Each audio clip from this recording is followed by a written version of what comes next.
देखिए, बड़ी प्रसन्नता की बात है कि मेरा जो विधानसभा क्षेत्र है, जिसको मैं अब तो ये कह सकता हूँ कि मेरा गृह जिला है, तो इस जिले में पार्टी के कार्यालय का आज कार्यक्रम हुआ है भूमि पूजन का, और एक प्रकार से शिलान्यास का ही है। इसके जल्दी तुरंत बाद कार्यालय का निर्माण शुरू हो जाएगा और 6 महीने में ये कार्यालय बनकर तैयार होगा।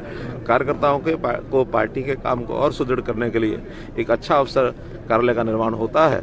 हमारे यहाँ हरियाणा के अंदर लगभग 20 कार्यालय ऐसे हैं जिनका या तो निर्माण हो चुका है, शिलान्यास हो चुका है, निर्माणाधीन है, और केवल 2 स्थान बचे हैं, वो भी जल्दी। सर, पोखरियाल साहब को अवार्ड मिलने चाह रहा है, शिक्षा मंत्री को life time achievement award Hindi में जो उन्होंने रचनाएं की हैं उसके लिए, किस तरीके से आप देखते हैं? मैं उनको बहुत बहुत बधाई देता हूं पोखरियाल जी को। हिंदी साहित्य के अंदर जिन भी लोगों ने ये रचनात्मक काम किए हैं वो एक प्रकार की देश सेवा है, राष्ट्र सेवा है।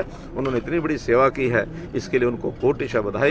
बड़ौदा चुनाव में बताया कि आपने वोट परसेंटेज बढ़ाया है, जनमत बढ़ाया है, तो उस पर क्या कहना चाहेंगे? देखिए, मैंने खुले रूप से पहले भी कहा था, आज भी कह रहा हूँ कि हमारा जनमत जो है वो बढ़ा है। ठीक है, हम कुछ वोटों से हारे हैं, लेकिन वो सीट इस प्रकार की थी कि हर एक सीट का अपना एक करैक्टर होता है, हर एक का उसका अपना एक पिछला इतिहास होता है। तो वो सीट हमने चूंकि कभी जीती नहीं है, और पहली बार उसमें हम 50,000 वोट से ज़्यादा लेकर के यानी आगे बढ़े हैं। हमारी अचीवमेंट है, इसको मैं हार करके भी अपनी जीत मानता हूं। सर, कोरोना के मामले लगातार बढ़ रहे हैं, स्कूल खुल गए हैं और उसके बाद भी कहा कि बाकी पार्टियों ने औपचारिकता निभाई है, क्या हमारे सहयोगी दल ने भी औपचारिकता? नहीं, जो चुनाव लड़े, हमारे सहयोगी पार्टी चुनाव नहीं लड़ा, हमारा गठबंधन का कैंडिडेट था, हमारा गठबंधन का कैंडिडेट था। लेकिन बाकी जो दूसरी पार्टियां लड़ने वाली थी वो मुकाबला 2 में ही था, बाकी जो और लड़ने वाले थे उन्होंने औपचारिकता नहीं। सर, कोरोना के मामले बढ़ रहे हैं, स्कूल खुल गए हैं, तो किस तरीके से देखते हैं, क्या स्कूल बंद किए जाएंगे? क्योंकि रेवाड़ी में कल मामला सामने आया, बहुत ही ये चिंताजनक बात है। और निश्चित रूप से क्योंकि बहुत समय से ये मांग दोनों तरफ की चल रही थी। कुछ लोगों का मत था कि स्कूल कॉलेज खोलने चाहिए, कुछ लोगों का मत था कि नहीं, अभी नहीं खोलने चाहिए। आखिर को एक निर्णय करना था, बहुत समय हो गया था, अप्रैल से लेकर के, और लगातार 7 महीने हो गया, बल्कि 8वां महीना चल रहा है। तो इतने लंबे समय तक पढ़ाई ना हो बच्चों की, इसमें भी आकर एक सोचने का विषय था। लेकिन चूंकि ये बच्चों में स्कूलों में ये प्रवेश कर गया कोरोना का मामला, तो निश्चित रूप से हम इसका पुनर्विचार जरूर करेंगे, निर्णय लेंगे उसका। दिल्ली चूक कर रहा है, 26 तारीख को हरियाणा से किसान बड़ी संख्या में जाएंगे। देखिए, मैंने पहले भी कहा है कि ये किसानों को केवल बरगलाया जा रहा है। कांग्रेस जो है इसको बरगलाती है। किसान यूनियन के कुछ पदाधिकारी उसमें उस चक्कर में आ जाते हैं। सब किसान नहीं है साथ में। पहले भी हम 2 बार देख चुके हैं, चाहे वो उनका रास्ता बंद करने का विषय हो, चाहे धरने देने की बात हो, कोई बहुत बड़े किसान साथ नहीं लगे हुए हैं। परंपरागत रूप से जो कुछ यूनियंस के ग्रुप हैं वही लगते हैं, और वही इस बार भी लगेंगे। लोकतंत्र है, उनको करने में हमको आपत्ति नहीं है, लेकिन इतना ही है कि लॉ एंड ऑर्डर की स्थिति को किसी को हाथ में नहीं लेने दिया जाए। एक सवाल की प्रभारी और नए प्रभारी मिली हैं, किस तरीके से देखते हैं? स्वागत है उनका। और हमारे यहाँ जैसे मैंने बताया, लोकतांत्रिक व्यवस्था में हर 3 साल बाद, 6 साल बाद ये बदलता रहता है। तो इस बार बदल करके नए प्रभारी आए हैं, सह प्रभारी भी आई हैं, श्री विनोद तावड़े और श्रीमती अन्नपूर्णा देवी।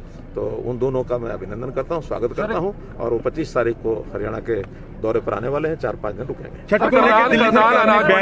अनाज मंडी में एक फर्जी गेट पास करके जो है अधिकारी के खिलाफ और कर्मचारियों के खिलाफ मामला दर्ज हुआ था, लेकिन आगे कार्रवाई क्या कुछ हो रही है? क्या गिरफ्तारी होगी अगर दोषी पाए जाते हैं? क्योंकि मामला दर्ज होता है लेकिन अधिकारी गिरफ्तार नहीं होते, ना ही सस्पेंड होते हैं, ना ही ट्रांसफर होते हैं। देखिए, हमारा पहला तो ये नियति आप समझ लें कि हमारी सरकार में कोई भी गलती करता है उसको हम उसका बचाव नहीं करते हैं।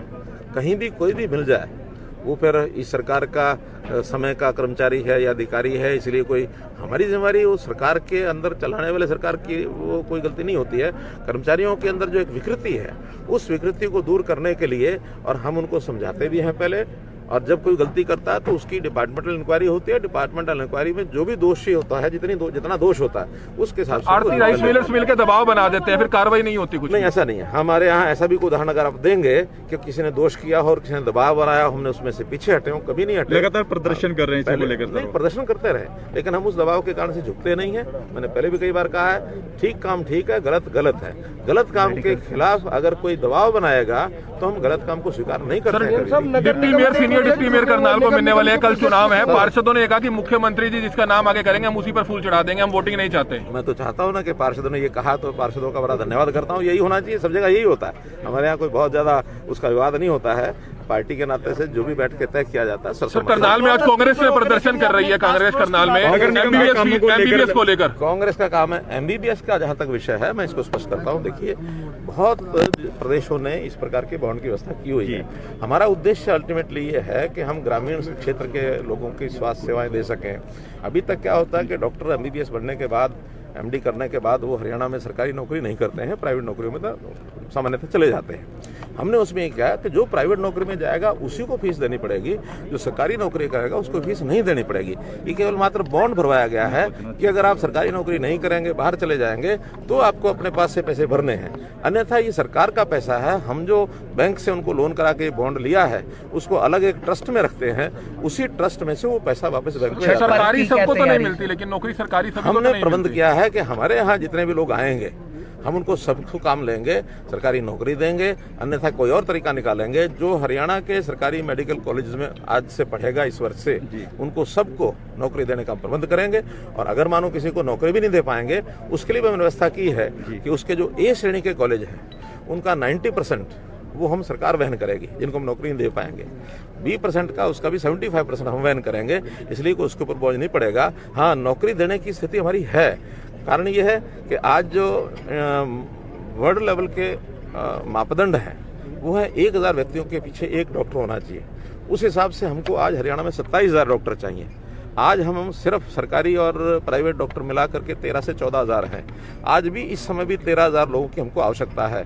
हम उसी हिसाब से डॉक्टरों की संख्या बढ़ाएंगे ताकि ग्रामीण क्षेत्र में, शहरी क्षेत्र में हम 1000 व्यक्तियों पर एक डॉक्टर दे सकें। इसकी योजना बनाएंगे। और ये कोई आज से शुरू नहीं करना, ये 6 साल बाद शुरू करना, 5 साल बाद। छठ पर्व की क्या तैयारी है सर? किस तरीके छठ पर्व पर हमने सबको अपील की है कि भीड़ न करें और अपने अपने तरीके से जैसा अलग अलग रह करके अपना जो त्यौहार मनाया जाता है, घर में रह के मनाया जाता है, या मानो कहीं नहर पर भी जाना है तो दूरी रख करके, यानी डिस्टेंस रख के, मास्क पहन करके। नगर निगम के प्रोजेक्ट रुके हुए बनाइए, उसका क्या प्रारूप रहेगा सर? अभी उसका एक विचार, यानी वैचारिक रूप से हमने उसको सैद्धांतिक रूप से मान लिया है। उसमें हर जिले के अंदर कोई एक संख्या 11 लगभग लोगों की संख्या रहेगी, जिसमें जनता के भी लोग रहेंगे, सरकारी कर्मचारी भी रहेंगे और पुलिस का भी कोई अधिकारी सर, रहेगा। करनाल हाईवे नया बन रहा है तो पुराना नगर निगम के आपने कहा था कि अंडर आएगा करनाल हाईवे, तो 10% जो ग्रीन बेल्ट का आपने कहा था, जब होगा लोग मिले थे, उसमें कुछ होगा? ये जब होगा तो बताएंगे। अभी उसमें कुछ नगर निगम के प्रोजेक्ट सर रुके हुए हैं काफी, चालू करा देंगे। तस्वीरें समय दिख रही है।